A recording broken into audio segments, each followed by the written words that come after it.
All right, ladies and gentlemen,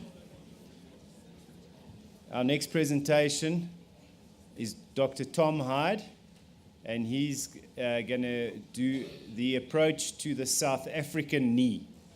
Okay, so there is a difference apparently. So please welcome Dr. Tom Hyde. Thank you, Michael. Good morning. We have those bright lights again this morning. So you should be getting a good reflection from up here. So how's everyone this morning? Good. The couple I treated yesterday, anyone worse? Anyone better? Anyone here that I treated? Ah, yeah, thank you. All right, that's all right, no problem. Didn't want to own up to it, huh? Well, we're going to talk a little bit about the knee today.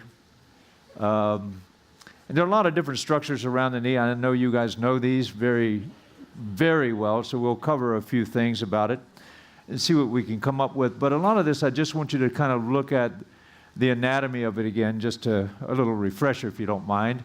Obviously, we've got the quadriceps coming down and then housing that patella and then attaching on down into the tibial tuberosity. So how many of you ever had patella disorders? What kinds of things can we have at the patella? Chondromalacia patella, right? So we'll talk about that a little bit later. Remind me in case I forget. What else do we have at patella? Say it again? Patella tracking syndrome or conditions, yes. What else? I can't hear you. Desiccation. So we're talking about like you're in your disc where it dries out, huh? Desiccation. Dislocation. Thank you. I got that. Yes. Dislocation. Anything else at the patella? Tracking. What was that? Tendinitis or tendinopathies or tendinoses, those kinds of things. We do, right? So the patella has a lot of things, and the subluxing patella, not just dislocation, but subluxing patella. So that's a couple of more things we have. We have a number of bursa around the knee. There are a lot of bursa, actually, because anywhere you have any friction between two substances, you will have a bursa. So there's so many bursa there, I cannot remember them all. I apologize to you, but there's a whole bunch of them in there. Then we have the, the meniscus, correct? We have the medial and lateral meniscus, and we'll take a look at those with different angles a little bit later, so we'll see what they have. We also have the articular cartilage on both the femur and the tibia, and of course the what's this bone here called, the femur? Thank you. But any of these, we also have these gastrocnemius, the bursa. This is just another bursa in the back here, and the articular cartilage we talked about. And then I'll show you a couple of other things. A new test, it's fairly new for ACL. How many of you have heard of the Lely test? Yes, good. So a few of you have, so we'll show you the Lely test a little bit later.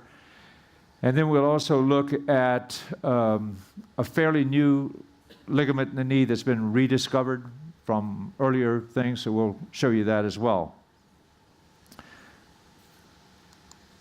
Looking at, and I like this because it gives you a nice perspective of where things lie. Here is the medial meniscus, the lateral meniscus. Which one is larger from A to P? Medial, right? How about through its width as well? And then look at the attachment.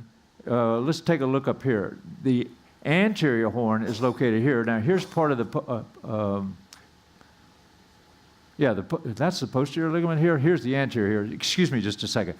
That's the posterior cruciate ligament, the anterior cruciate ligament here. But look at the proximity here between the lateral meniscus and the medial meniscus back here. And there are two other ligaments back there. One lies anterior to that posterior cruciate. The other lies posterior to it. So what are those two ligaments? Do you remember? The ligaments of Humphrey and Riesberg. So the easy way to remember which is H comes before W in the alphabet. So therefore, the ligament of Humphrey lies anterior to the posterior cruciate ligament, and the other ligament, Riesberg, lies posterior to it. Okay? So we've got a lot of structures in here.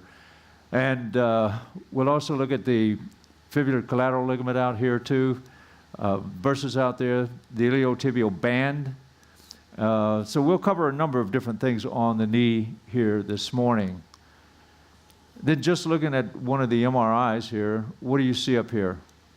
Now remember, I'm not a radiologist. What do you see? Does anybody see anything that looks different or odd? So what's your diagnosis up there, sir? Effusion. So would that be effusion? Could that be possibly? Okay. Thank you. Looking at the synovial plica is another thing. Does anyone have a plica in here? Well, there are a number of plica around the knee, and the one that's most commonly symptomatic is the medial patellar plica. And that's felt as a band. Normally I'll use my thumb or my finger when I go across that, and people will complain of medial pain, and they may get a snapping of the patella, or not the patella, of the boy, I'm having a real hard time this morning. Somebody gave me too much Pinotage last night. Not that it was a bad thing, it was a good thing at the time. I'm just feeling the after effects this morning here. But we're talking about that little thing there called the whatchamajigger, right? Well, let me just say this about that little whatchamacallit. That there are a number, as I said, around the knee, and this is what's left over. During the 8th week of embryologic development, these things, the knee begins to form pockets, pouches. And this is an incomplete formation of one of those, and that leftover is called a plica. Oh, I like that better than plica. It's a plica. So see how I learn new things every day. So anyhow, we'll cover those a little bit too, and I'll show you how to treat them, an easy way to treat them. And here we go right here with your plica. Can you see that right there? So they're very, very easy to treat, and some of them you can actually get a good result with. There have been a few that we haven't been able to do, and unfortunately some of those go to surgery because they can cause some erosion over that medial condyle. So you have to be careful with that. And then we'll look at this quadriceps tendon coming down, housing that patella and then its insertion below. And then we have a couple of things that occur down below here, do we not? So what occurs here at the inferior pole of the patella? There are a couple of different diseases that occur there, right? Did I hear you say Sinding Larsen-Johansson, perhaps? That's what I thought. And what was the other one I heard? What's that? Osgood-Schlatter's. Can you have anything else there? Anything else? Can you have avulsion of that inferior pole? You certainly can. So there are a number of things that will affect the patella and its tracking and things like that. So that'll give you a little bit of the anatomy. And let's see what else I've got here. Our meniscus. Let me go back to those menisci again. Do you know that they say that during flexion extension, the menisci actually move within that joint? Did you know that? Which one would move greater, medial or lateral? Lateral, correct. Why? You've got the medial collateral ligament attaching to that medial meniscus, thereby causing it less. So they say roughly 3 to 5 millimeters of motion during flexion and extension. That's not that much, whereas the lateral is a lot more mobile. It does not have that connection to the lateral collateral ligament, so it goes roughly 11 to 15 millimeters. Think about that. That's significant, isn't it? So you think it's adhered there, but it does seem to move during that flexion and extension. So again, the medial meniscus is thicker, and they can undergo degenerative changes. They can undergo tearing and things like that. So which is torn more frequently, the medial or the lateral? The medial, that is correct, because of its lack of mobility there. And of course, you can get the tearing where that the medial collateral ligament actually avulses away from that. So there are all kinds of tears. There are in the menisci, there are parrot beak tears, there are radial tears, there are, what do you call it, where you just slice off a piece, what do you call those? What did you say? Boy, I can't hear you.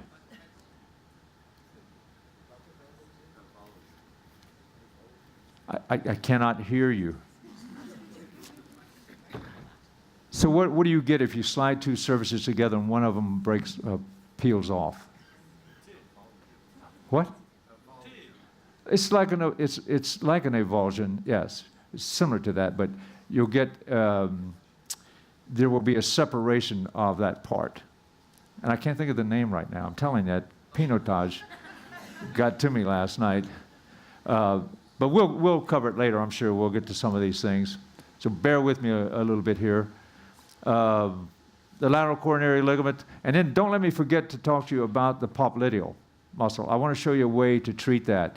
Because I've encountered a number of weightlifters that have problems squatting, especially the heavy weights. So they're getting down there squatting, they have trouble with that knee getting down to parallel, or people having trouble getting up and down stairs, getting out of a seat, those kinds of things. And sometimes it's that little popliteal tendon. So I'll show you an easy way to get to that popliteal tendon to treat it. So don't let me forget that, please. And then again, the bursa I told you, so those are just some of the bursa around the knee. The pes anserine, what are the attachments there at the pes anserine? Yeah, we call them our sergeant muscles, right? So it's the SGT. That's an easy way to remember. So the S is for our sartorius, gracilis, and semitendinous. So you guys already know all this. So, but we're going to get into a little treatment of some of these things a little bit later. So just covering the basics now. Whoops, and then we'll get back into some other things.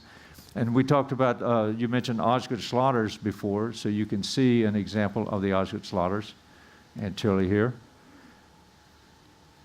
And then we had Sinding-Larsen-Johansson disease that we mentioned a little bit earlier. And I'm not going to get into all of these because I want to do some treatment later, but they're all in the presentation. So, and I know you probably already know already. But treatment here, they're talking about with rest of the quadriceps, flexibility exercise, and the condition resolves with no secondary disability. And then some imaging of the Sinding-Larsen-Johansson disease. Yeah.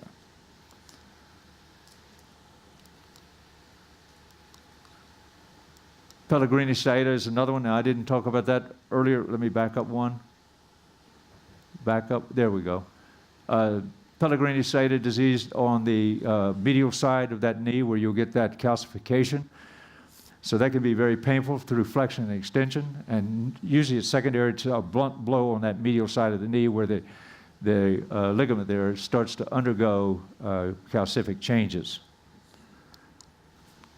And then we have something called osteochondritis dissecans, and what this is a separation of that bone underneath. And I just want to point out where this occurs. So 75% of the time, it's on the lateral aspect of the medial femoral condyle. And then 10% of the time, it's on the inferior medial and inferior lateral portion with 5% posterior patella, inferior posterior patella. So that'll give you an idea where these things occur more frequently. The anterior lateral ligament of the knee. Now this, I think it was 1878 or somewhere along there where this ligament was first described in the knee. And then it was kind of forgotten until a few years ago when a group of anatomists were in the lab and dissecting, and they had 41 cadavers, if I recall correctly, and 40 of 41 cadavers had an anterior lateral ligament.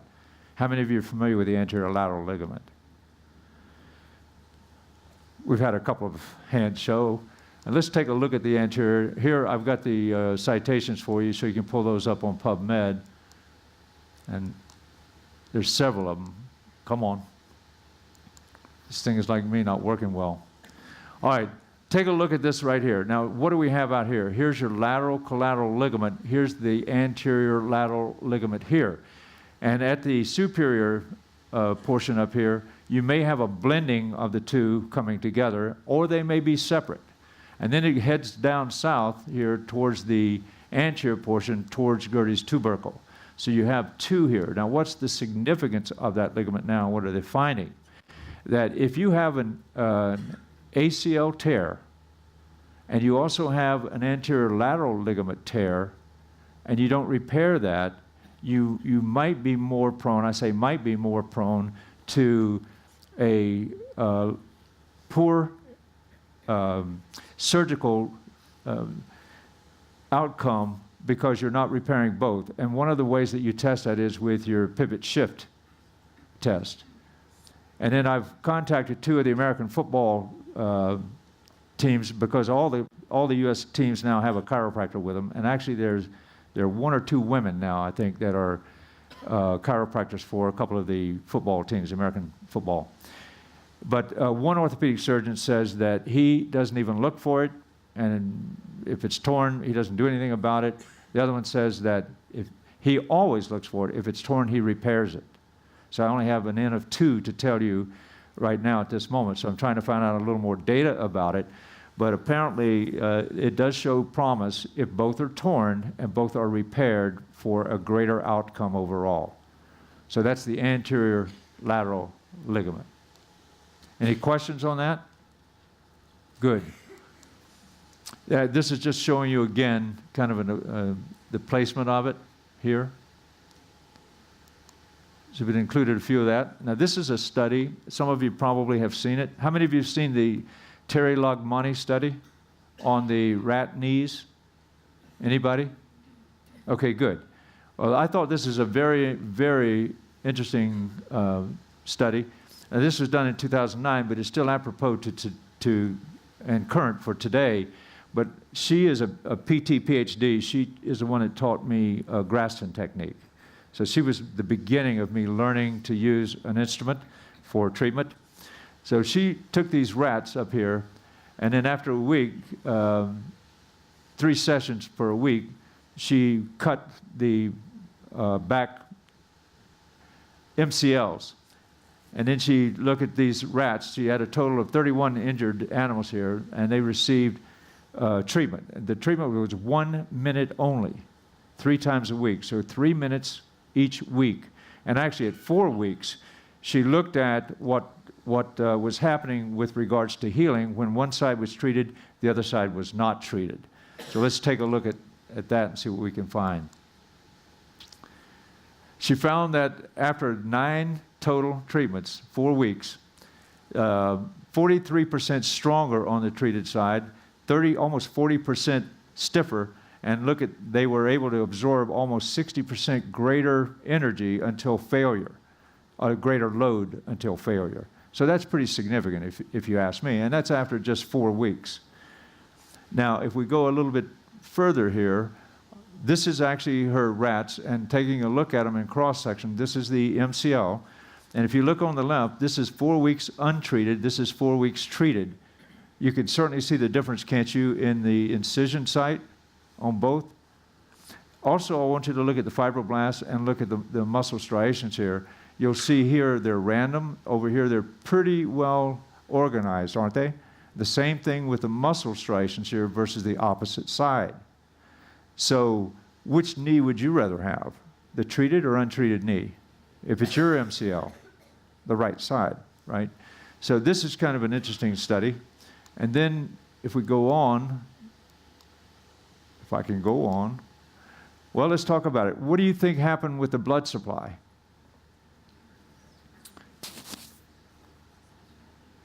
You think it increased? How many think it increased? How many think it decreased? Well, how soon, if you think it increased, do you think it increased?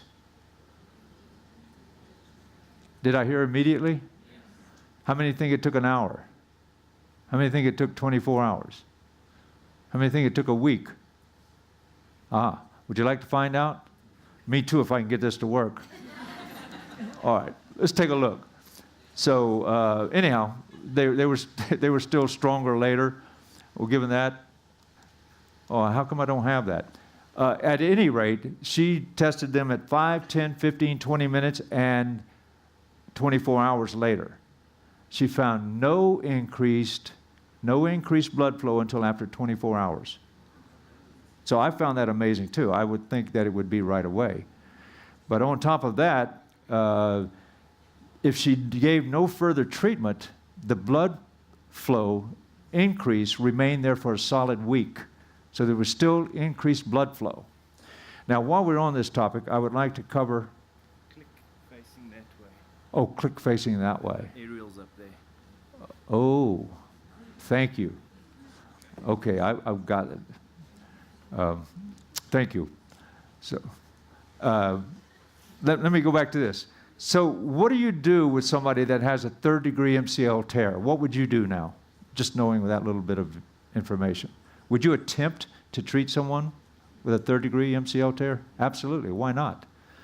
So I did this soon after this study came out. I was in the UK, Manchester, and I was talking about that, and there was a physical therapist in the class, and he happened to be the head physical therapist for one of the top rugby teams there, and he had his star player 2 weeks before had torn his MCL, complete tear, and I told him to go do this to him. And he absolutely said, no way, I'm not going to do that. And we got into a lengthy discussion of why not? What have you got to lose? It's already torn, right? It's completely torn, so why not try something? So he said no. Well, I guess 2 months, 3 months later, I got an email from him that he decided to give it a go. So they were going into the playoffs, and the guy actually went into the playoffs after he treated him for 6 weeks, and it was completely stable, no problem, went back and played. I said 6 weeks, I'm sorry, 4 weeks. 4 weeks total, he was back playing rugby. That's pretty impressive, isn't it? And then he got transferred to Ireland, and as soon as he had one of his players go down with a third degree, he did that 4 weeks he was playing. So about 3 years ago now, I got a call from a friend who's a chiropractor in Australia. And his son goes to school at one of the colleges near me about 45 minutes away. He said, would you please take a look at my son? He has a grade 2-3 tear. I said, excuse me, I've never heard of a grade 2-3 tear.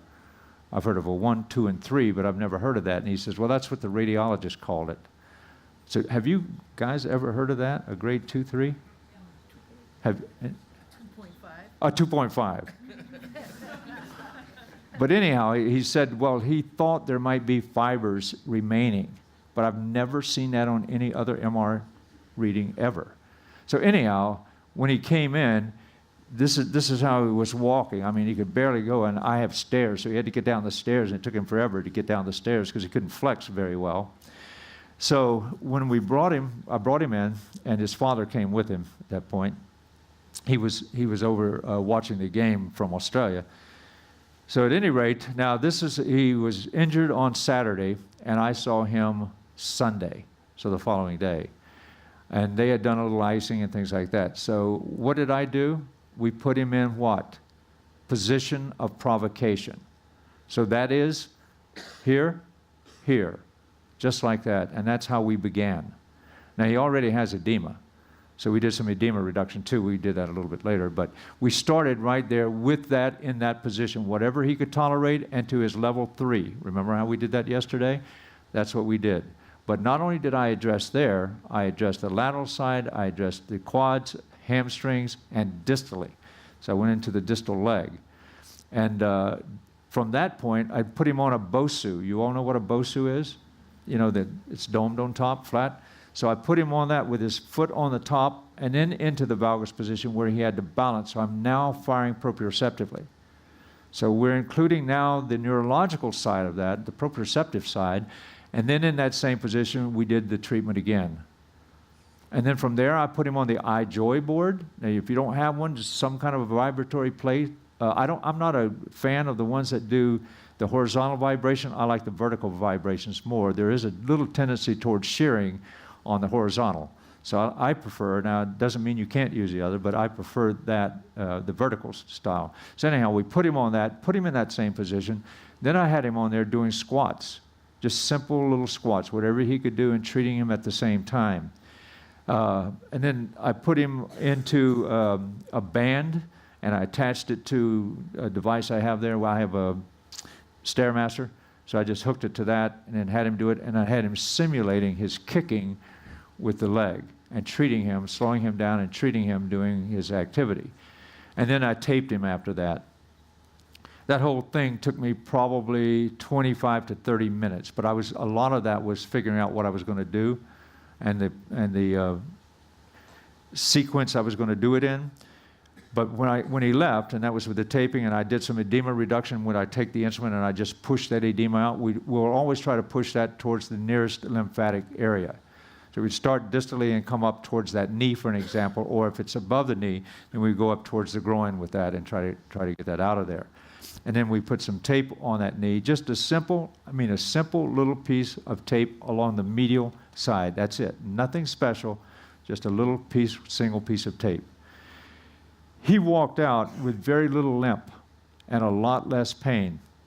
And I think he had over 4 weeks, he had a total of 18 treatments over 4 weeks, but they were progressive.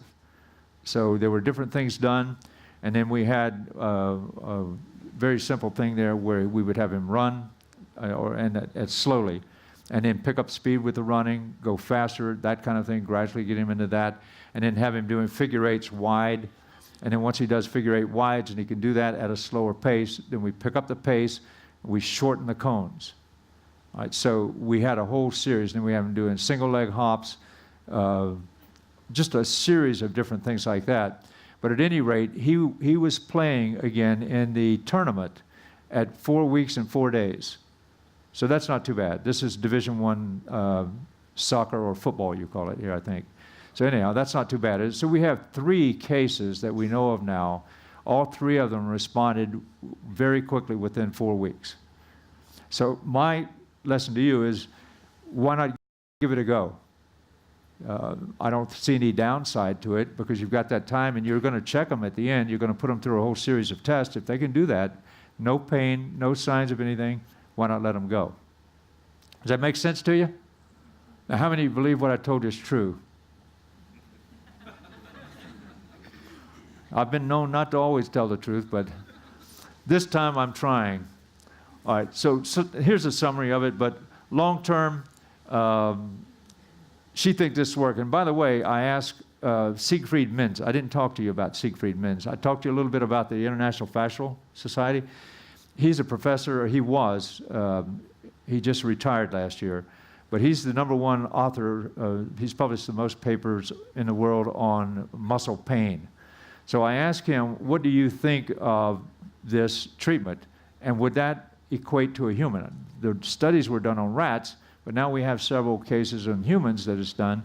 So I don't have them here, but he created slides. He actually took the fascia, the thoracolumbar fascia of a rat and a human, and he compared everything to it. Said they both have 90% of the nerve fibers are in the superficial layers.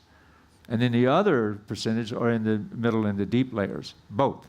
Not only that, they have the lymphatics, the neurological supply. They have all of the same things, same properties. And he got so involved, I couldn't even begin to tell you all the chemicals that he listed that were similar in both the rat and the human. So at any rate, his final slide says rat equals human. So in this case, he said, not in everything, but in my opinion, in this case, I think it would work on the human just as well as it did the rat. So, but give it a try. These are just a couple of little things that we'll cover here in the physical therapy.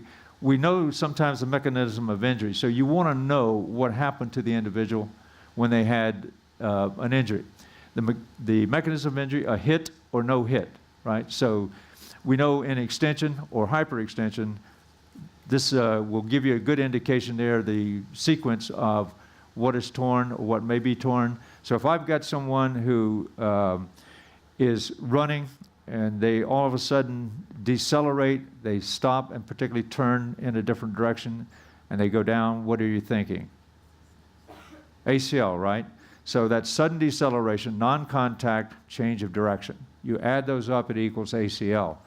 Now, that doesn't mean there may not be other structures torn there, but certainly the ACL we have to look for. And some of these may have a pop in there. They may not have a pop. You may hear it, you may not.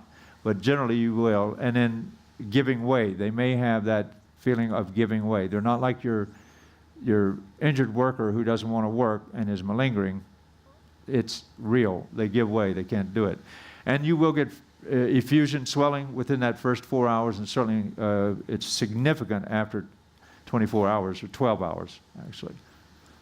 All right, so that works better that way, doesn't it? So ACL, we just talked about the mechanism of injury, that sudden deceleration. Now, there are other ways it can be also received. So if someone comes in and hits them head on below the knee, that's another way to drive it posteriorly and also tear that ACL. So there are others. Hitting a dashboard in a vehicular accident also could do that. So there are other ways to do it. What is the mechanism of PCL tear? Do you know off the top of your head? So how about if I do this, it's falling on a knee flexed, hitting the tibial tubercle and driving it posteriorly. So if I come over here and I do this, and I fall this way, and see my foot is flexed, or I actually pointed. So the first thing to hit is that tibial tubercle driving the femur posteriorly. Did I say femur? You know what I meant, the tibia. I told you. Where is Reg? It's his fault that I'm not functioning very well this morning. I apologize. So anyhow, that's that. But watch what happens here. If I fall this way, what's the first thing now to hit? The patella, right? So now my foot is here. It's not straightened out like that. It's not flexed. So that now drives the patella back into the condyles, and you can get a fracture of the patella or sometimes even a fracture of the condyles with that mechanism of injury. So taking the history from your patient when they come in with a knee injury is vital. How did the injury occur? It can give you an awful lot of information before you even get into your differential diagnosis of your orthopedic testing. So what's the mechanism of injury for the MCL? Valgus stress, right? So hit from the lateral side typically. I mean, there are other ways to do it, but that is certainly one of them. Even pivoting, turning, and changing direction is another way that it may occur. So getting that history is important. How about the LCL? The lateral collateral ligament. A varus, as opposed to the valgus. So now let's go back up here for a minute. What do we have to worry about with the MCL tear? Meniscal tear, right? Because it's attached there too. So we always have to be concerned about that meniscal tear since there is no connection on the lateral side. There may be other structures there that you want to take a look at, but not necessarily the meniscus. The meniscal tears, how do they occur? Yeah, shearing or putting weight on it, turning, shearing, those kinds of things. Now, there are other ways too, like if you had a valgus or varus, you might tear. You might see the medial collateral and the medial meniscus torn, those kinds of things. The plica we've discussed, and there are 4 or 5. I've read some literature says there are 4. I've heard some 5. Has anybody heard 6? But I think 4 is the more I've heard. And the one that, like I said, is the most active is that medial side. Now, there are a couple of ways that they will become symptomatic. It can be from a direct blow. It can be endogenous or endogenous. Did I say that twice? Endogenous or exogenous. That's what I... So tonight I'm going to behave myself. Oh boy, it's more fun not to though, but we'll see. That was a great evening, Reg. I mean, it was just perfect. What I remember was really good. So, where was I? Oh, plica. I like that name, the plica. Is that the little animal that's over there on Table Mountain? What's that thing called? Oh. I thought you had a plica animal here. No? Okay. All right, so let's get back to this one. So that thing, how does that thing become? I told you, it's endogenous or exogenous. So what does that mean? A blow from the outside can create an inflammatory response there, and then it undergoes changes. And it can start snapping across the medial condyle between flexion and extension. And if you're not careful, that can actually help erode some of that articular cartilage. So if it starts clicking, that may be one that needs to be removed. You don't want to get it into that latter stages. However, The other is you have an internal injury to the meniscus or something else, and part of that inflammatory sequelae then attacks that plica, and you have another response that way. So there's several different ways that that can occur. Infrapatellar tendon, what kinds of injuries do you have to the infrapatellar tendon? Say that again? I'm sorry, Glenn. Kicking. Absolutely, kicking like that, the forceful extension. And then we'll have tendinopathies, right? We have Osgood-Schlatter's down there. So there are a number of different disorders with that infrapatellar tendon and different ways to injure that infrapatellar tendon. The patella, we know subluxus we talked about, it can dislocate and it can fracture. So there are a number of things there. Now, you mentioned chondromalacia patella. Chondromalacia patella, to the best of my knowledge, and then maybe the literature has changed, but it simply describes the appearance of the undersurface of that patella. And there are different types. There's a sawtooth, there's a bacon-looking thing where it just hangs down. And what they're telling us is that everyone under the age of 26 has microscopic changes there. After that age, they're actually visible.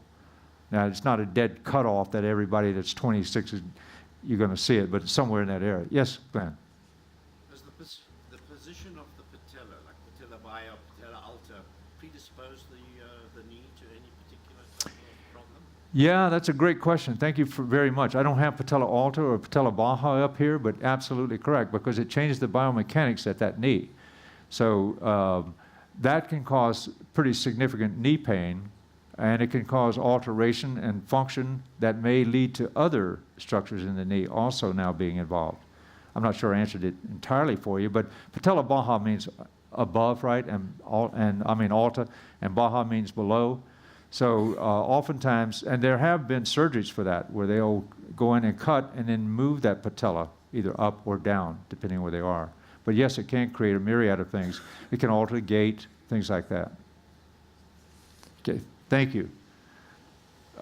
All right, what else do we have? The Q angle. What is the normal Q angle? Do you guys remember?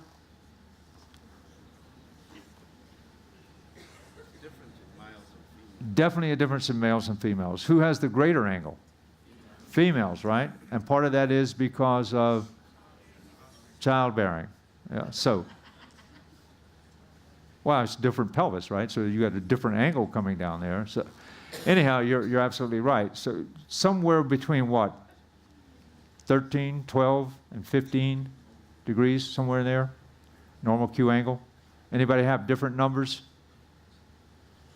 If I remember correctly the last time I read it. But I've included a couple articles up there for you. Orthopedic testing. Now remember I showed you yesterday on the spine, all the different orthopedic tests from that one thing. Look at this, just test for meniscus here. How many of you know what the Aksiki test is? Well, that makes one more here. I don't know that one either. So I tend to use things that, well, I'm trying to be honest with you here, but I've never even heard of it until I read it in there. But the good thing is, don't forget they have a video of it, and they talk you through how to do that test. But some of these others here, Apley's you probably know very well, or Apley's grind, and some of the bounce home test. I hate that test. That test is a painful test with somebody with a knee problem. I don't do it. It's not a good thing.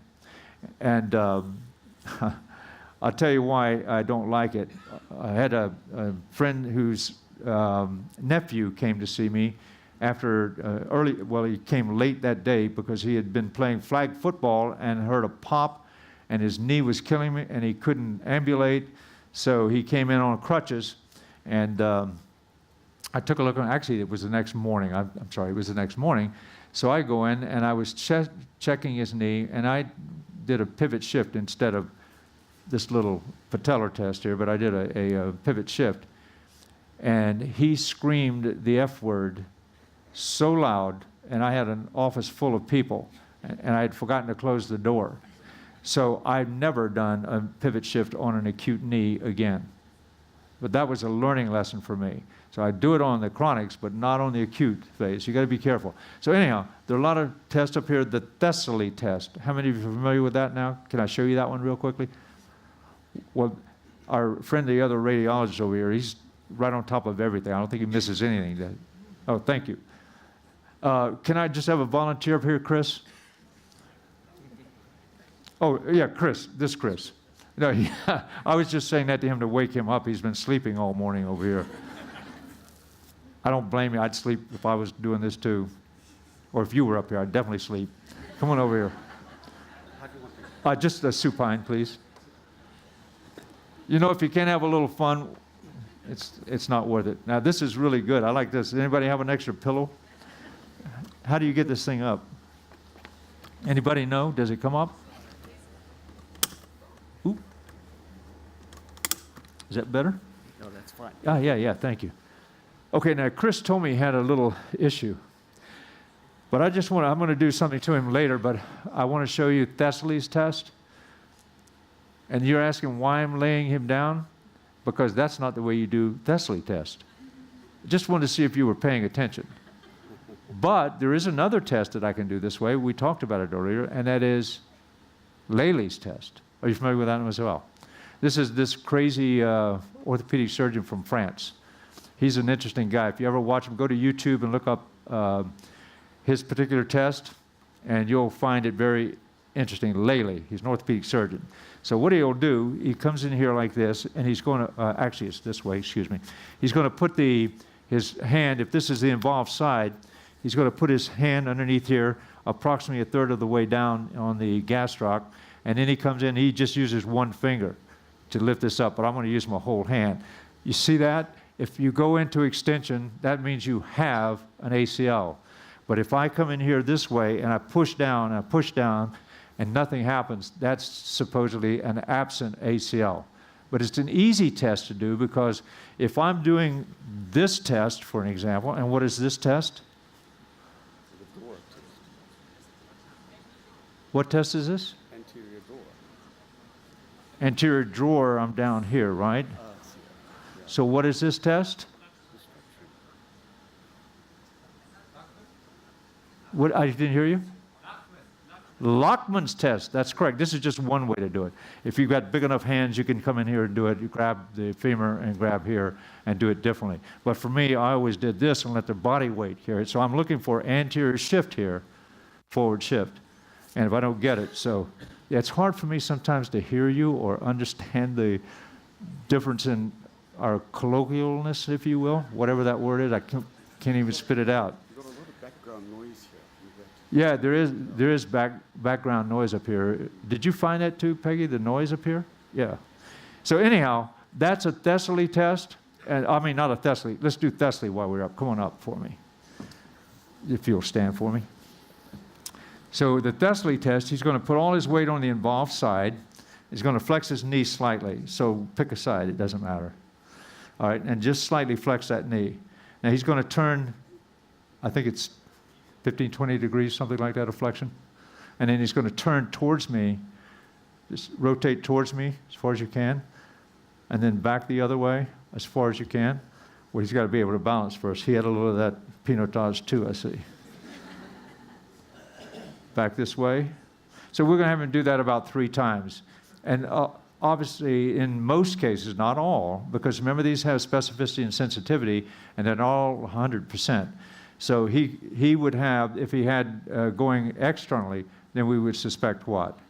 So he had pain and he stopped along the way.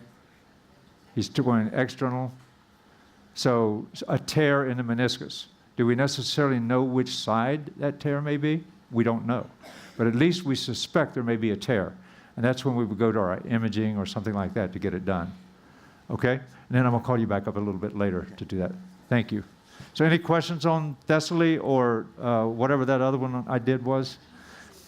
The Lely's test, yes. And if you Google, oh, here it is. If you go to YouTube and you watch that orthopedic surgeon, it's funny because he shows you the thing first, And then he does surgery, and then he's over showing you after the surgery. And I mean, he's cranking on that guy, and then all of a sudden, one of the portals starts bleeding. So it's interesting. And he claims that it was 100% sensitive and specific. It's not. The new literature shows us it's not. But it's still a good test to try, because it doesn't hurt the patient. It's easy for you to do. Okay. Let's go, that way. Orthopedic test here for muscle tendinopathy. There are just a couple up there. Needle test for quadriceps. I don't think that's in our scope. And then Ober's test, and then getting on to patellofemoral, the patellar tilt test. Looking at here, we've got a little tear, would you say? So this is on that medial side, and what else would we suspect with that tear? Meniscus, right? So we're going to look at those, but that's your nice third-degree tear. And then looking at the imaging here, you can see on this side, again, part of that ACL here, part of the ACL here, and what do you see here? Looks like edema, most likely blood, would it be?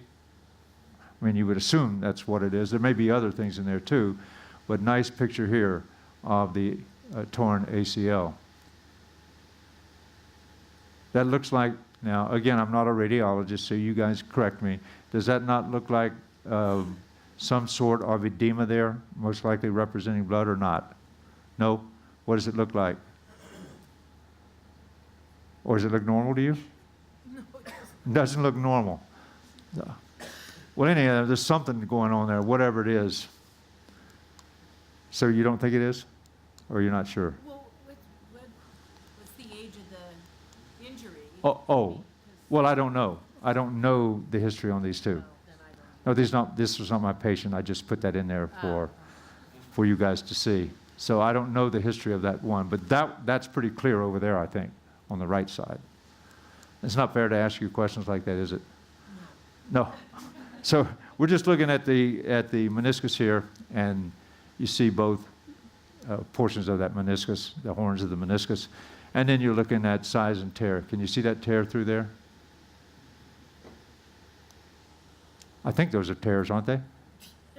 I'm just asking. I don't know. Pes anterine. We've got our bursa there, our three muscles there. I love it. How many of you ever had a bursitis there? Or a little strain or something like that? It's pretty painful. But we treat that, and I'd love to treat that with the instruments. Now, I took ART. How many of you have had ART training, active release technique? Or pin and stretch. How many of you do pin and stretch? You don't know what pin and stretch is? It's basically the same thing, right? So you take, if I'm going to do my lateral epicondyle, I shorten the muscle. I'll take the contact here, and then we slowly have them move it from the shortened to the lengthened position while I'm holding that contact. It's a broad-based contact, typically use my thumb, but I can use the instrument. And it's a lot easier on me than the thumb. It saves your digits. So you can try it different ways, but that's basically all it is. And I'm not going to get into Mike Leahy's thing. He'd kill me if he thought I was teaching you ART. I'm not. But just pin and stretch if you want to do it that way. So anyhow, you can get right over that pes anterine with the instrument, or you can do Cyriax cross friction. How many of you do Cyriax's work? Yeah, good. It's actually very good. And then there's another way to do it. I have a Nemo T-bar here. I think I still have one in here. Yeah. So this is a Nemo T-bar. How many of you are familiar with Nemo's work? Okay, it's good work, isn't it, Glenn? It's outstanding. Well, I had the pleasure of taking 2 of the classes from Raymond Nemo when I was a student. And let me just digress a little bit. How did I get involved in soft tissue and things like that? Well, there was a gentleman who was a chiropractor and invited several of us down because we had an interest in soft tissue. His name was Yoakum, last name of Yoakum. Does that ring a bell with you? Well, that was Terry Yoakum's father. So Terry Yoakum's father would have, there were about 5 of us that would go down there all the time, and he would show us all kinds of things about how to treat soft tissues and the importance of soft tissue. And then he introduced us to Raymond Nemo, and we had him, as I said, twice. He came to the school and taught us, and that's where I really got an interest. Now, why? Back then, I had just gotten out of the Marine Corps. It wasn't very long before that, and I had learned I had met a gentleman who was the heavyweight champion in powerlifting for Ohio. Short little guy, stocky, big. So anyhow, he talked me into start lifting weights. I never lifted a weight in my life, but I started competing in powerlifting. I was one of the biggest guys in powerlifting. Whopping 145 pounds then. You can see I've lost a lot of weight, but 145 pounds. So anyhow, I was weightlifting and training on the bench, you know, and I had a shoulder issue, and I couldn't even press the bar. That's how badly it hurt. And I had people doing different things to me, trying to manipulate it, all kinds of things. Didn't work. And then someone did Nemo technique to my shoulder. One treatment is all it took. That made me a believer in soft tissue, and I said, there's something to this soft tissue. So fast forward a number of years later, I had another incident with it. I couldn't do a push-up. I couldn't take that bar off. Same thing, but it was active release at that time. It was actually Michael Leahy who treated me, and he called it myofascial release, and then had to later change that name to active release. So 2 times, shoulder issue, 1 treatment, and felt great. I see you doing your shoulder. Is that bothering you? We talked a little bit this morning, didn't we? Yeah. So anyhow, this is one of Nemo's bars. And the nice thing I like about Nemo, he had a couple of really great things, but he also did some gliding with his hands, and he used his thumbs and his forearms and other things like that. But this was to treat some of those points that he called, later he called them trigger points, but initially he called us these noxious points that people had when he would palpate them and everything. And then he read in the 1940s, he read a letter from some lady called Janet Travell. And this is when people wrote letters, if you can believe that, not texts and things like that. So he wrote her, they corresponded, and he just said he's not going to change the name, he's going to call it a trigger point as well. But he had several other things that I also liked about him. He said, you know, chiropractors always want to take x-rays. They want to mark those x-rays. They want to do this to it, they want to do that and everything else, but they forget that soft tissue is connected to them, and that's what puts them there. And if you don't treat the soft tissue, you're not going to take care of them. So I want you to think about that a little bit. And this is going back to the 1940s, long time ago.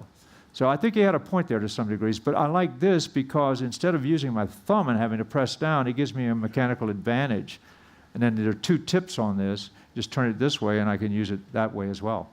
So you're welcome to try it if you want to. So just a little quick sidestep on that. It's an easy way to treat some of these conditions, whether it's knee or somewhere else. Doesn't really matter. And we are going to get into treatment here in a little while too. We're going to do a little taping and a couple things like that for you. Getting into the popliteus, this is the one I want to show you. And as a matter of fact, I might as well do it right now. Is that okay with you guys? Anybody have shorts on that can come up here? Okay. Just whoever gets here first. Okay, come on, yeah. We're going to use Chris all morning, I think.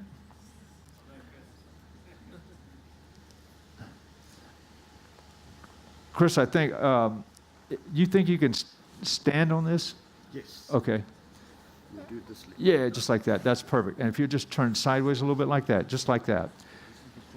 Oh, that's a sore. Let's go the other way then. So this is a sore knee. Give us a little quick history on that knee. From sitting yesterday, and I stood up at one point, and it was just a sudden sharp pain into that knee. Okay. And so the ITB and the vastus lateralis are sort of tender, and also the peroneus area. Could you hear him? Okay. So he's saying that he has a little tenderness out into the IT band, correct? The pain was right on the joint. Right on the joint. Line there. Okay. So right on the joint line. A bit anterior. A little more anterior. So right in there. No, try and find it. No, it's more. Actually, it's not. No, now it's there. So it's right back here. All right. So let's look here. Pardon me? It's just a spot. Really tender. Okay. So I'm going to have him just flex slightly here and externally rotate the foot just a little bit. If I remember, you correct me if I'm wrong, isn't this an internal rotator 15 degrees? Or am I, if I remember correctly? Well, I hate to say anything because I know you guys are on the internet in about 2 seconds looking it up. So you can say, yeah, he was wrong, that's not what it is. But anyhow, what we're going to do now, I do know that the popliteus goes from medial to lateral, from inferior to superior. So as I come in here, if I find I go just back here behind the knee here, anterior to that lateral hamstring. Here's the hamstring tendon here. So I'm going to move just anterior to that with the foot flexed slightly and just see if that's tender at all in there. This, yeah. Okay, so I'm going to have him come, just lift up and heel only. Now just rotate in several times as I do this. And if I can't see your face, so if I'm too hard, you let me know. No, that's okay. Can you see what I'm doing? Yeah, I'm just doing a little kind of cross friction in here and multiple directions as he's doing that. Okay. Now, can you do something to see if that's changed or? Yeah, that's easier. That's easier? Yeah. Well, I like that a lot better.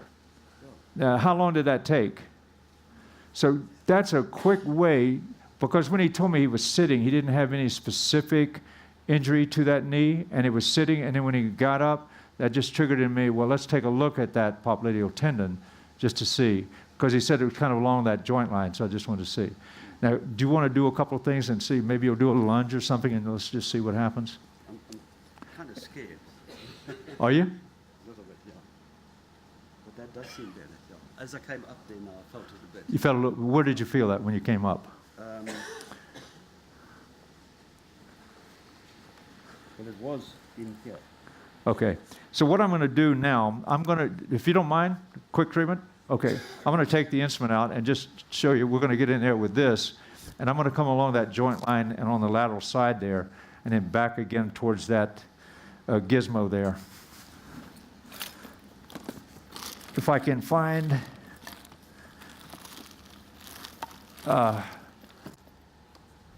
do you know what I did with that emollient?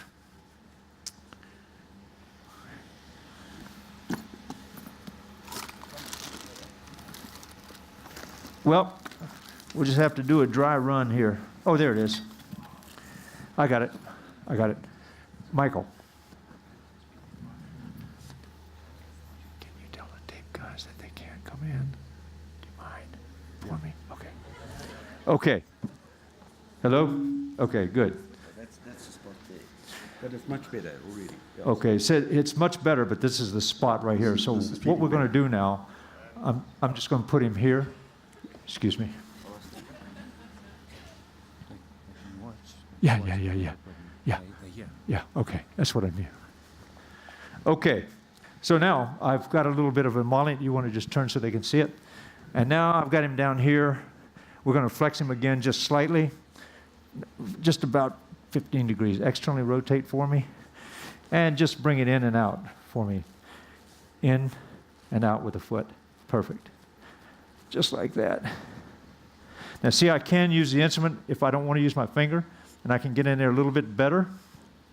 As I externally rotate, I can feel it. Okay. So keep it out here, externally rotate. Now rotate in against my resistance. Okay, good. Relax it. Again. All right, now try it. I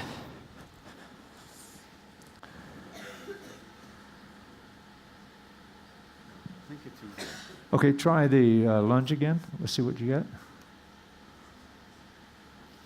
I still feel it a bit. Pardon me? I still feel somewhere now. It's as I come up. As you come up, As I come okay? up, I feel it. All right, go in that position, and now hold it, and now come up. Come on, straighten up. That's it. Now go down again. We're going to do that 2 or 3 passes. Try it again.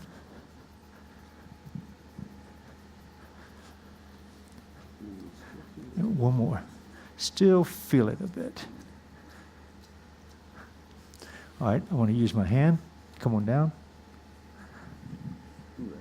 That's right there, okay? Now come up again and down. Yep. And come on one more time. Okay, now try it without me.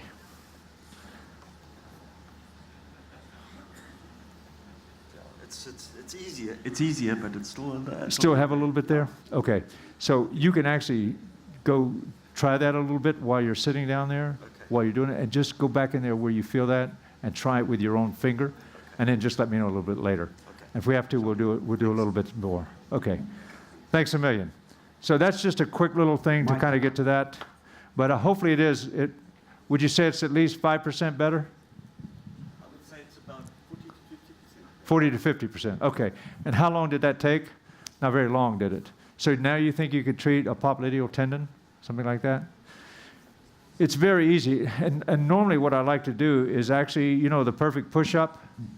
You know what a perfect push-up is? You don't? Oh, you do. I like to put their foot in there and then have them rotate that way on it. So it's very easy. Or I'll use a furniture slider. You know those plastic things you put under furniture that you can slide it very easily? So I'll put that underneath their foot and have them do that kind of thing. Or that becomes my skate. So if I've got a skater, an ice skater or something like that, a roller skater who has problems with certain things, I can then have them simulate turning and changing direction with that underneath their foot, that slider, and then I can treat while they're actively doing a motion. Does that make sense, everybody? So try some of these things and see how you do. Any questions about what I did or anything so far? Anybody? Okay. Yes, Glenn.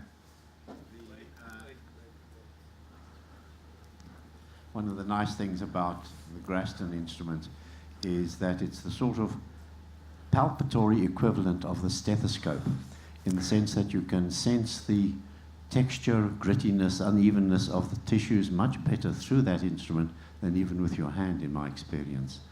And you can feel the dissipation of it as the treatment goes along. Well, thank you for those comments. And you're absolutely right. And I think that's something that we play down a little bit. But just one little quick correction. I used to do Graston technique. These are factor. So they're different than the others. They're still surgical grade stainless steel. But what we tried to do, remember that, how many of you taken Graston technique? And how expensive is it? It's very expensive, isn't it? And it's $2,700 and something for 6 instruments, which you had to buy. They've since changed it a little bit. But that was a lot of money. And I know because I have a set as well. And then what we did is we wanted to create an instrument where you only need one, but we created 4 different shapes. And the other thing with them, they didn't have edges on all sides. So we wanted an edge on every side so that every bit of this is not wasted. So all of these, and I don't have the other 3 with me. I think I have another one somewhere. This is Chris's, actually. So anyhow, that's what we did. We tried to do that, and we made it such we put the logo on the side so it doesn't slip like with the emollient. So that was another feature that we changed on it. But each one is totally different than what the original were. And then I made one a little bit smaller, like the little number 6 instrument that some of you know, that little tiny one. We used to call it the bottle opener.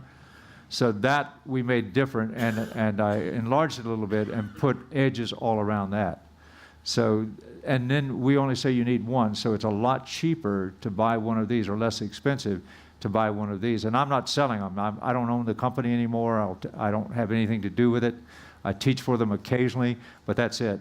But if you want to look at a different instrument, you can certainly do this and pick one. Or like I said yesterday, use a Chinese soup spoon, or those that come with it, or a good spoon that works. And I've used a lot of different things. One of the best things I ever found, believe it or not, was one of the soup spoons, but it was from the horn of a Tibetan yak. So that thing was unbelievable. It was so smooth and it worked great. It was $5. So is that more in line of what you'd like? $5? So it works. But even though I worked for that company for a long time, and they're a great product, I won't say that they're not at all. Graston Technique, I mean, it got me started in the instrument side. I'd already started, as I told you, with Pappy Yoakum, we used to call him, Terry's father. But now, as I age, some of us, your hands start to bother you a bit. So that mechanical advantage with the spoon or an instrument is really helpful to have. And it's a nice way to do it. But I will take care of that a little bit more later for you, Chris. We'll see what we can do. All right, any questions on the popliteus muscle? Any other questions in general? Yes, oh yes. Hold it. Morning. Good morning. I've just got 2 questions. What's your viewpoint on fascial tissue manipulation along with dry needling in the same sort of treatment session? And also, have you ever dealt with people with popliteal artery entrapment syndrome? The answer to your last question is no, I've not. With the popliteal entrapment syndrome, I've not done that. With regards to dry needling and the soft tissue at the same time, I have no problem with that at all. I think that's a great combination, actually. And I talked to you about cupping yesterday, so I like that, but moving the cupping when we're doing that. Did that answer your question? Yes, I do like the combination very much. Question. Instead of capping, can't you just use a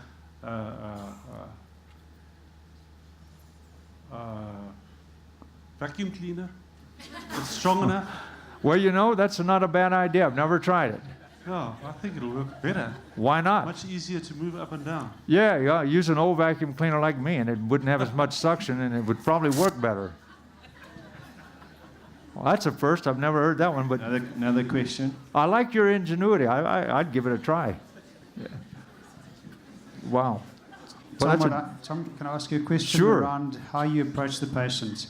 And I'm thinking about your rationale as to how you're approaching Chris here, and perhaps you're not demonstrating a full treatment with the patient.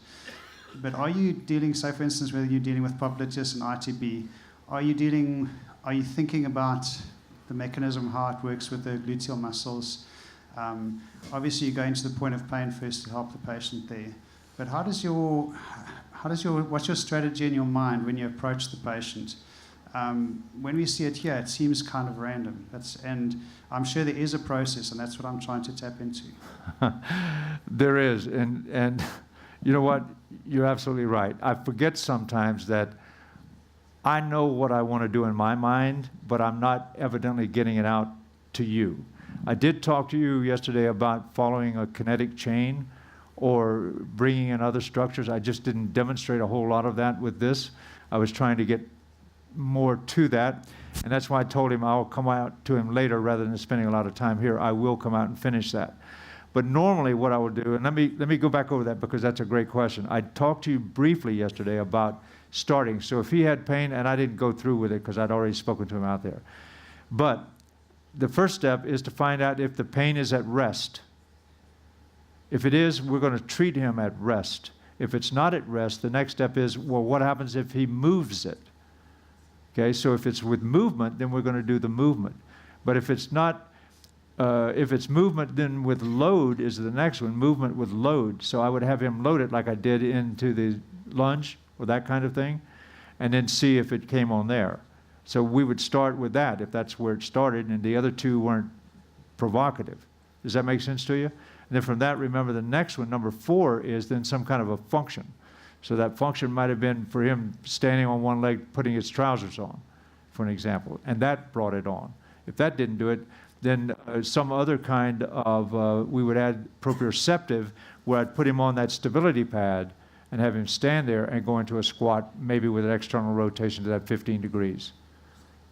So that's kind of the progression I would use, and not just at that site, but up or down, medial or lateral, but I just did it very quickly here as more of a quick demonstration, but I will go further. If you want to watch later, I'll be glad that you can come over and watch it. Did that help or not? No, it did not help?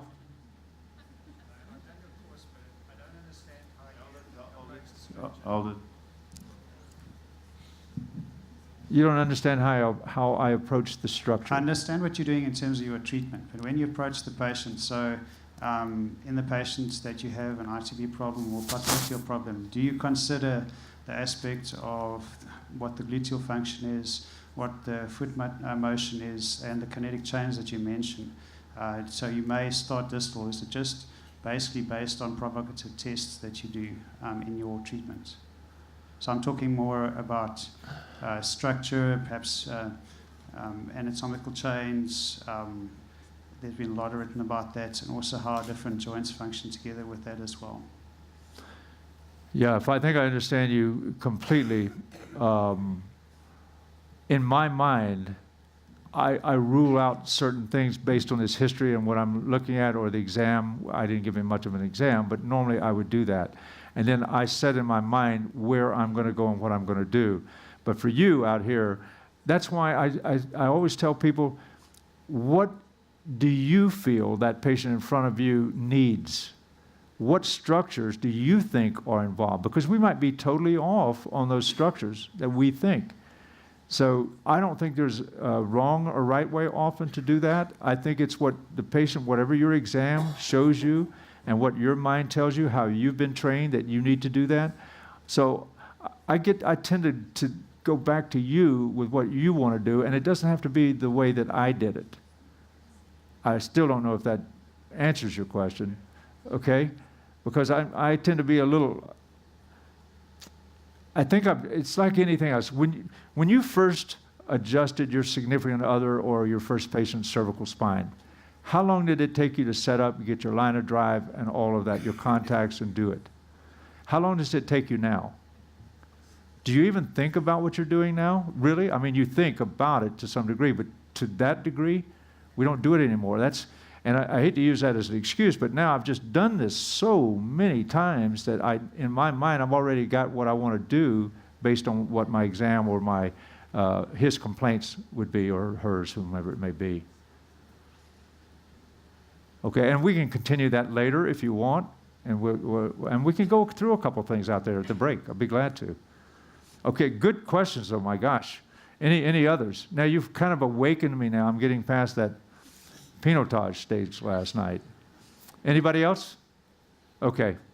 We still got a few minutes here. We're going to get off the Popliteus. Oh, I didn't mention this too, but I just want to put that up there because I want you to be, and we've still got our radiologist here, but I want you to look at the knee and the lower portion of that femur and some of the tumors that are seen there, both benign and malignant.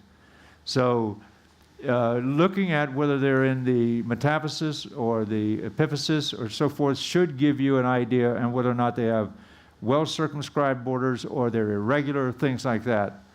And again, if you look over here at the osteosarcoma, take a look at that where it occurs. Now, this is across the joint. You don't get many of these across the joint, do you? Infections, maybe, but how many tumors cross that joint? You've got the giant cell over here may do that, and then you've got your, on this side, the osteosarcoma. So anyway, I just want to make you aware that there are other things that cause knee pain than just simply the biomechanical things, the soft tissues, the bones, etc. So don't forget that. Just put that up there for you. That's a nice paper, actually, that was done, and the reference is up there for you. And then I've got some additional information on that, telling you the well-defined over here, the age where you can expect that to occur, well-defined, ill-defined, and sclerotic changes, are they present? So that'll help you with your differential diagnosis. Okay, so orthopedic testing, anterior posterior drawer, I think, is there anyone who doesn't know how to do an anterior posterior drawer? I think everybody does. Lockman's test, different ways to do it depending on your size. Laley's test we've already done, and now the drop back or sag test. How many of you know that one? Okay, Chris, let me use you again, do you mind? Come on up. Oh, you took your, yes. While Chris is coming up, in terms of your differentials that you mentioned, in terms of your differentials of knee pain that you mentioned, especially in children, don't forget the obturator nerve.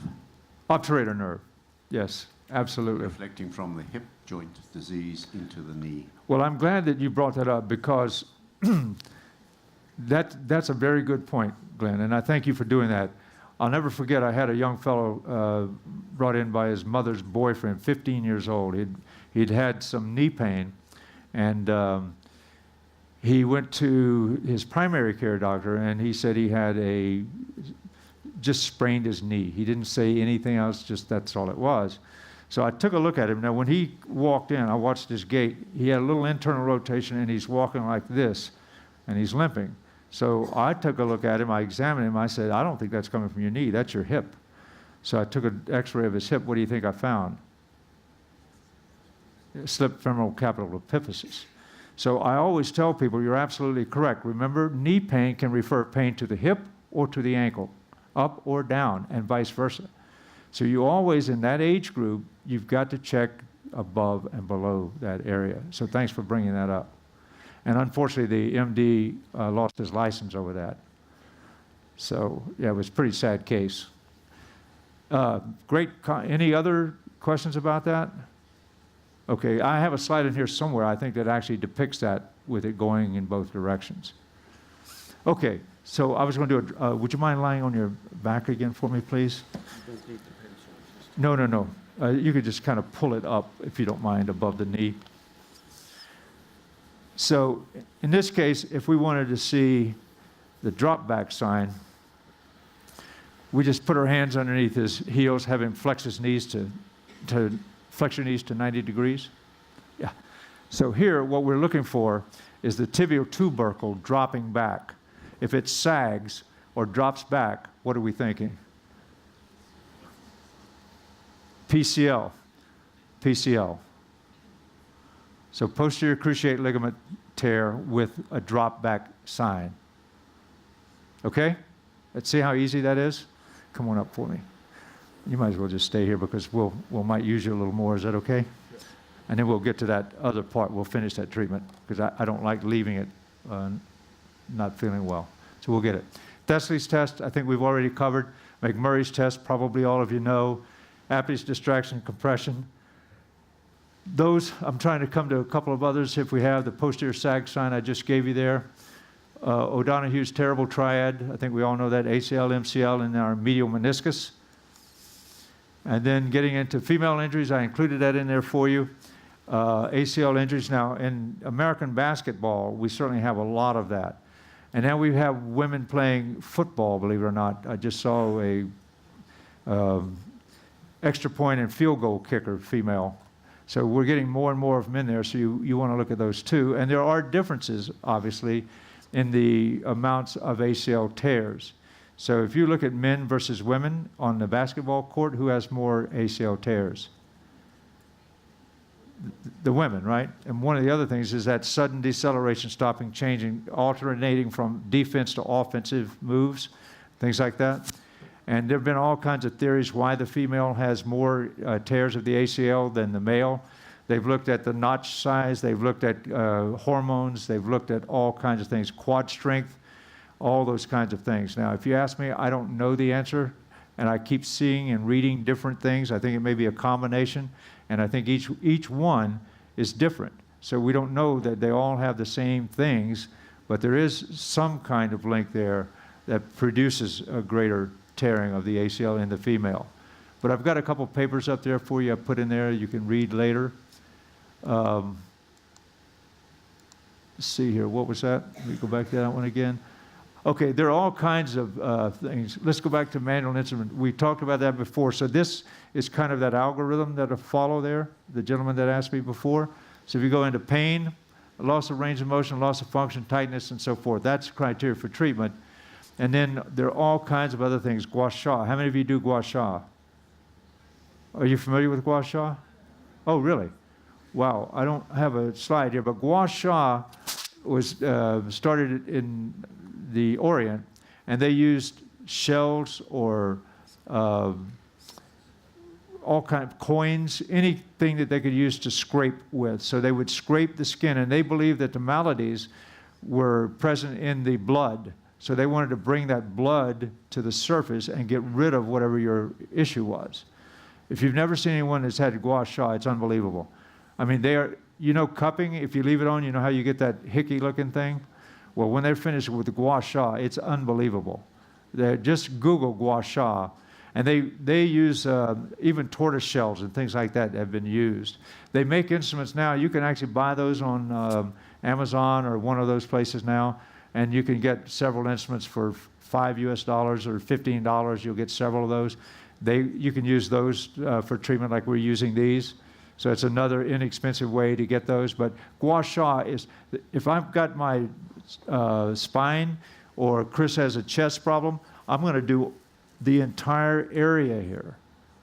So you want that blood to come to the surface and get rid of whatever is causing that. But it's gua sha. Let me see. I don't know if I have a slide on it or not. I don't. But this is what I was referring to before with the use of the BOSU. And I'm not covering the ankle today, but this is another way I like to do ankle issues, because I can put him on there and then have him put his weight there in a lunge or that kind of thing, and then treat that. What ligament is torn most in the ankle? Anterior talofibular, right? So we treat the anterior talofibular, but we also hit the posterior talofibular and the calcaneofibular. Not only that, but I'll go back further and usually do the Achilles.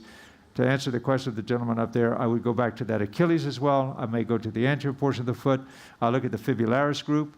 Now, I think they changed the name for you, right? They don't call them the popliteals anymore, the fibularis group. Fibularis longus, brevis, and tertius. Oh, peroneus, what did I say? Well, you know what I said. Something was wrong. Anyhow, you know what? Peroneus has been changed to fibularis. Is that correct? Yes, a long time ago now. Well, it's amazing how many people are still calling the other thing. Whew. I've got a dry mouth this morning. Anyhow, the BOSU is very good. Now, what is one of the major causes of injuries and hospitalization in the elderly? Falls, right? So the BOSU is another thing. Now, personally, I stand on that BOSU almost every day. I'll stand on that single leg on that BOSU, and I try to stand for a minute, and then I'll switch legs, and I'll stand on the other side for a minute, and then I'll do a partial squat, and I can do all kinds of different things on it. But I want to build my proprioceptive capabilities at my age, too. So then if I'm going to turn it upside down, I'm going to treat an ankle, so we turn it upside down. Now we have them rock forward and backwards on that, so they get inversion and what else? Inversion, eversion, right? Anterior, posterior. What? Well, yeah, dorsiflexion, plantar flexion too, isn't that? Whatever it is, yes. And then you go sideways on it. You have them do that, and what does that do? Oh, that's what I was doing. Oh, thank you very much. I hope that helps the brain too this morning. But anyway, you're absolutely right. I want them to rock forward and backwards for sideways for inversion, eversion, right? And whew. All right. So anyhow, it's a good way to treat it. And then the last part of that is give them a stick and then have them try to touch the black portion around here all the way around. So they do complete what's it called, circumduction, I think. So we'll do that all the way around, touch it one direction and back the other direction. So it's a great ankle exercise for them. Just another way of treating it. Now here's another one. If I can't stand the individual up, they've got a hamstring for an example, I can just have them here in a chair and then push that chair, and then I can contract that hamstring. It's just another way to get in there if I want to treat part of that. Or going up into the gastroc heads, a lot of different ways that I can do it. Adding a band like that and having them come in if they're going to do, if they're playing soccer or those kinds of things. So we can do it. And then we do a lot of eccentric too, treatment, eccentrically instead of concentrically. I think if you read the studies, the most that I've read say that treating in the eccentric position is better than the concentric. However, there's several papers that say doing it both ways. So whichever. All right, that's the perfect push-up I was talking about, and then there's getting down and treating that popliteal or the lateral side of the leg, the upper leg. And then this is another one. So I've got someone that cannot stand and do a wall slide with a ball. So I like to treat that way too, where I can treat the quads. It's a great way to treat the quads and have them come down to 90 degrees and then back up, or you can go lower if you want, single leg or double leg. But if I have someone that can't, I'll lie them supine, put the ball against the wall, flex the knee, and then have them push against the ball. That provides that resistance for me so I can get in. I can do the infrapatellar tendon that way, suprapatellar tendon, and then get on into the quadriceps. That makes sense to everybody? Okay, so it's just an alternative way of treating. And then this is the furniture slider that I was talking about. It's just plastic on here, and that's foam on top, but it allows it, I can use that with the hands too, or on the knees. So I can put those under the hands and knees and have them doing cross-crawl patterns, and then I can treat all kinds of different things. Anything from the chest I do, to the back, lower back, mid-back, triceps, even the quads. I've done a lot of things. So you can do all kinds of different things with those things. They're very simple to use, and they don't cost a lot of money. Now this again, this is from Logan. I want to show you that. What we did is we took 2 people that had no complaints on the lower extremity. We took 2 people who had complaints in the IT band area. And then we did, the fellow in diagnostic imaging did in the diagnostic ultrasound, did the pre and post check on these 2. So we did real time. In other words, he took the diagnostic ultrasound, and then we did the treatment. We did about 1 minute of treatment on the lower extremity, and then we did a second read on that. So can you see the difference here? Now this is black and white. That's the IT band there. You can see it. And then you see the fluid here, the joint fluid, and changes in the joint fluid on this opposite side over here. Now, I'm not again, I say I'm not a radiologist, but I think you can see the difference, can't you, in that? So this is pre and post. Now, I've got another one here. This is in color, and Gertie's tubercle, I think you remember that, the IT band, and then he's referring to here. See, you note the color map demonstrating hard, soft tissue in this order. So the hard tissue is, what's he got? The hard tissue is blue, I think, and then the soft tissue is red. If I remember correctly, demonstrating hard versus soft. Yes, the soft tissue is red. So you can see the changes in those between the hard and the soft tissue on that IT band. So the thing that we don't know, though, because they were treated, scanned, treated, and then rescanned. So that's all within a matter of a few minutes. So we have no idea what changes are long term.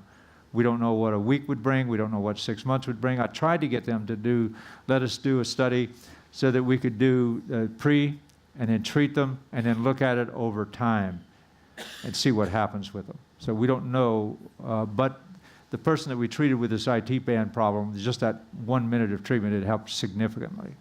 So there was a change. Let me see if I think I've got another one maybe. Yeah, just again, showing you basically the same kind of thing here. So that's Pat Battaglia. I think you know him. So I just thought that was interesting to look at the knee as well. And then there are a lot of other devices. I won't go through all of them, and I know you know a lot of these different things that you can use. If you don't have this, you know what I did when I started? I'm not like you guys that have a lot of money when you go into practice. I had none.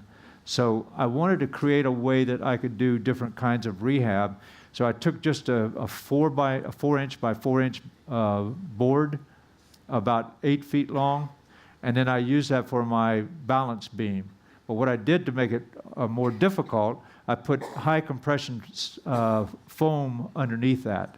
So when I put the board on that, it was very difficult to stand on, if you will. So when we were training the athletes, we would have them do side steps over that, front and back, to balance, and then walk heel to toe on it. And then what we would have them do is, if the board is running this way, we'd have them squat, face me, and I'd throw bean bags at them, so they had to do eye-hand coordination and balance at the same time. Or we would turn them sideways and have them do things like that, and walk backwards on it, do a ton of things like that. So it didn't cost a lot of money for that. And then I put curtain rods up, one vertical and one horizontal, and attached these rubber bands to them, so that then I could use upper extremity, lower extremity, things like that, and it was very inexpensive. Didn't take up a lot of room in the office. So we treated an awful lot of people. I even tried putting a golf club on the band to give me a little resistance and have them swinging, but that was really hard to treat with them with that golf club. So I abandoned that, and I just had them grab the thing as if it were a golf club and then come through the motion and then treat that way. So whether it was back or shoulder or whatever, it didn't matter. You could still treat it. So be a little creative. If you don't have a lot of money, you can do a lot of things with very little. All right, we're going to get to that leg there in a minute. But this is what we did there, too. When we've got some of the athletes that can do these kinds of things, we'll have them do that, and we'll be treating at the same time that they're doing the single leg. And then on the BOSU, standing on the Bosu, which obviously makes it even more difficult. And then going down on a single leg, questions and answers. So any questions and answers before I treat him? I want to give him a quick treatment, and then I'm going to do a quick taping. So thank you guys for being patient with me. Any questions before I give him a little quick going over? We only have about 14 minutes left, so any questions? All right, so let's get into that provocative position again for me. What do you want to do? I want you in a provocative position, a position that recreates it. As much, yeah, that's it. Okay, there. Okay, Just as I come up. it's okay. Now, he says just as he comes up, okay, go ahead and show me exactly where you feel that when you come up.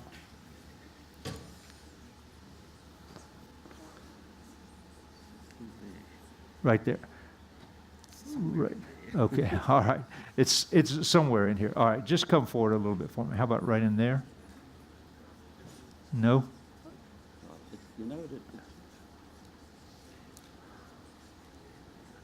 I'm kind of right on his joint line here so that you understand where I am. Posteriorly back here. How about right there? in that vicinity somewhere. Okay. Well, come on down for me. Just going to do a little Syriacs here. Again, come down for me. And then come up. Now, I'm going to go ahead and go up or down that kinetic chain just real quickly. Shall I take my pants off? Yes, if you don't mind.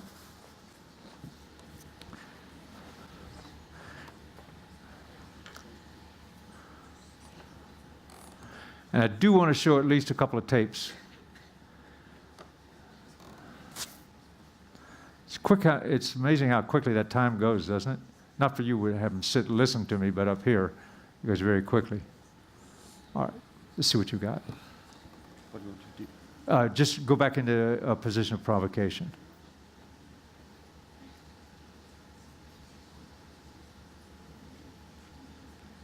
It's weird. It feels actually quite deep Okay. in that area somewhere. All right, I'm just going to go a little change where we were going. He says he's feeling something here, so just keep going in that. In here. And, Okay. And that area. All right, so we're going to go up and down that chain just a little bit. Go ahead again. That's it. Come up just 2 or 3 times.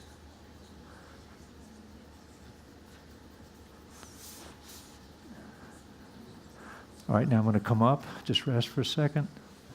Let's come up here. Okay, go down again.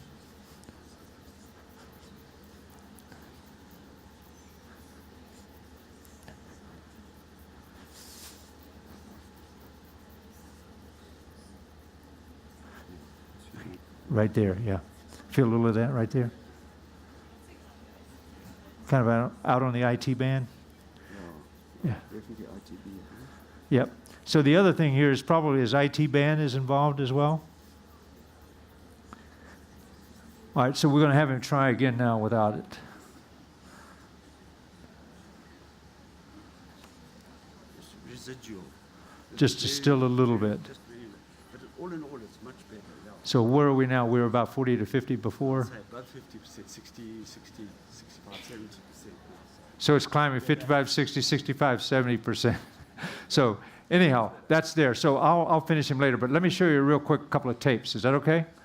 Thank you. So I don't run out of time here. All right, so if you don't mind, we're going to use the other leg that doesn't have any tape on it. Yep. And I'm going to start first. Remember yesterday I had a lot of questions about the tabs.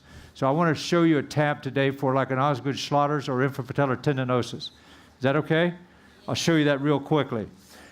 And the tab, again, gives me a mechanical advantage when I can attach that tape and pull in that, the tab in the direction that I want that to go. Does that make sense to you? Okay. So I'm going to tape him 2 ways here, with this and the tab, and then with the dynamic tape. So it's going to be taped differently. So the first thing I'm going to do here is cut this. And to save time, I'm not going to cut the,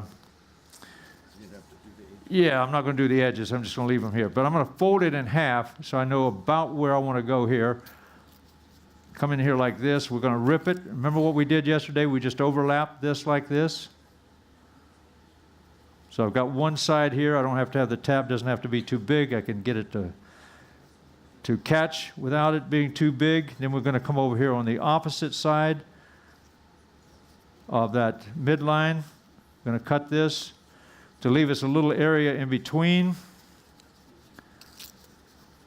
We're going to bring this over together, make another little tab like that. Now I'm going to take that piece of tape off. And you notice I'm going to, so if he's got a problem with infrapatellar tendinosis, what I'm going to do is just bring him out a little bit like this. Then I'm going to place this with no stretch on it, just over that infrapatellar tendon region. Once I do this, now I'm going to have him just very slowly flex his leg. And then we're going to run this up towards the vastus medialis, like that. Now come back out for me, Chris, please. We're going to do the same thing on the other side, but we're going to go up towards the vastus lateralis. Go ahead. And then I can bring this over towards the quad. No stretch on it. No, I'm not putting any stretch at all on it now. I'm just simply laying it down with no stretch on it. I've got 2 tabs. Can you see those tabs? Okay.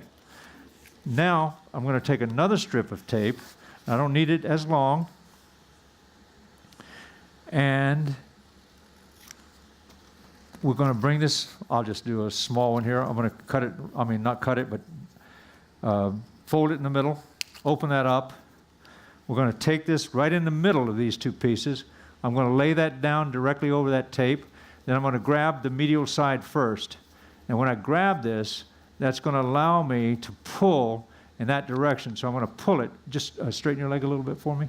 I'm sorry, bend until I get it started. Now go ahead and flex it. Or extend it. That's okay. That's all right. We got it. You got the idea. And then now I'm going to come over here and grab the other one and pull it in that direction. So Osgood Schlatter, this is another way you can tape an Osgood Schlatter. So what I've done now, and I want you to get up and just walk a little bit with that for me. And then I want you to try a lunge. Does that feel like it supports it? Does not support it? It feels like it's holding everything in place. Holding everything, okay. Now try a little lunge and see what you feel.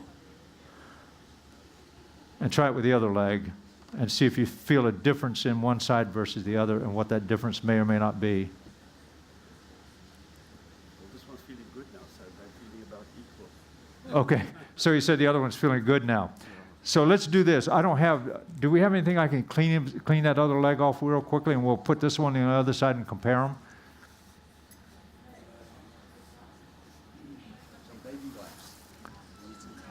Little baby wipes. Yeah, here we go. Thank you. Okay, here, I'll let you clean that off real quickly.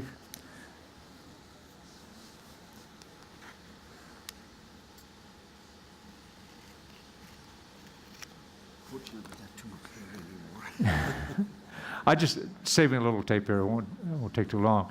So the guys that gave me the tape are being very patient with me back there. And if I tape this wrong or incorrectly, we can get it out there and we'll get it straightened out later. But what we're going to do with the dynamic tape, we're going to put it in the lengthened or shortened position. Which one? Lengthened or shortened position? Lengthened. What's the shortened position for this? Would it be an extension? Would that be the way I want to do that? Okay, let's do it that way. You don't mind, do you?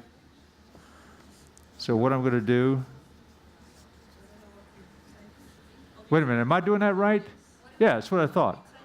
Huh? Well, we're going to do the same thing like we did to this one. But I'm just doing... Pardon me?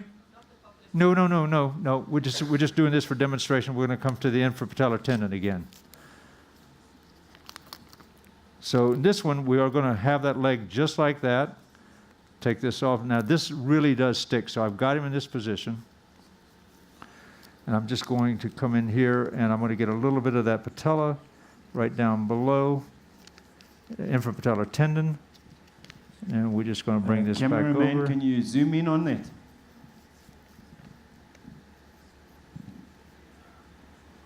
And we have to be a little creative here to kind of get this around. I probably should have cut that a little longer, but I think we can just roll it off there for now and not worry about it. Because it'll be fun getting the rest of his hair off the leg. We're going to come around this way, and then we're just going to kind of work our, you notice I'm not putting any stretch on that tape. So I just want to get that started. And if I can keep it from overlapping, that's me. And I guess if you do it 500,000 times, you get a little bit better at it. But I think we can get this going here.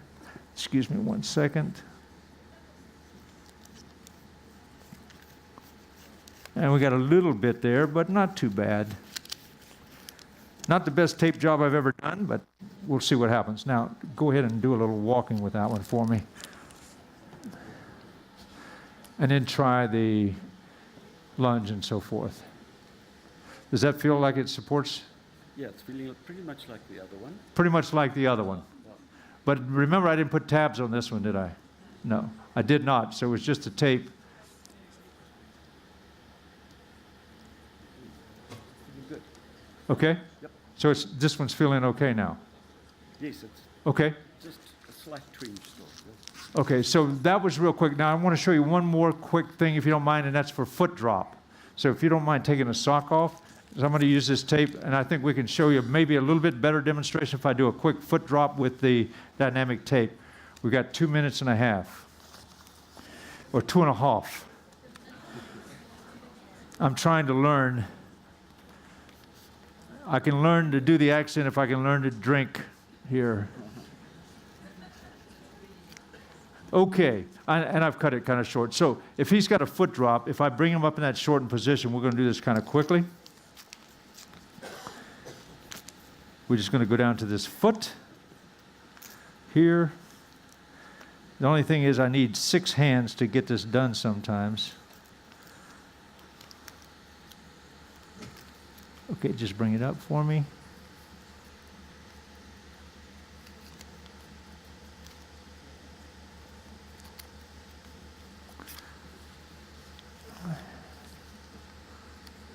Perfect. Again, no tension. Nope, no tension.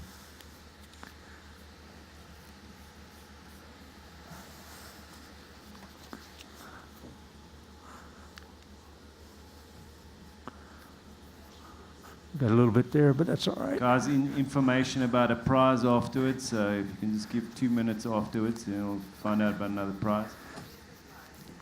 Okay, now walk for me and tell me what you feel.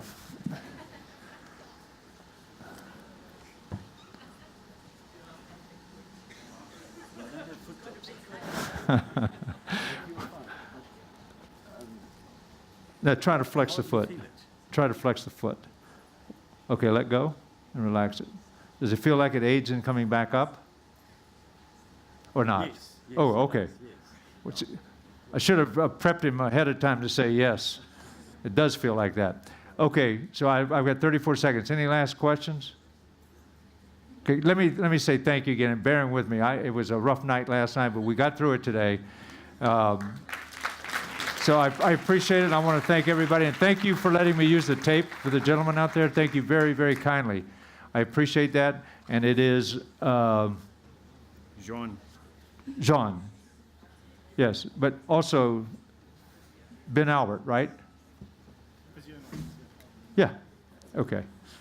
All right, guys. John from Physio Wellness is happy to give away a vibrating foam roller. Feels pretty good. And You okay now? Yes, it's feeling good. all right. And then he wants you guys to please. What would you like me to do? So just pop around our stand, come and fill in a form. We'll put a number next to your name. Just mention that it's for the competition. And then we'll do a draw tomorrow during lunchtime. Thanks, guys. Lunch for an hour. And just to remind you about the dinner dance tonight. Thanks.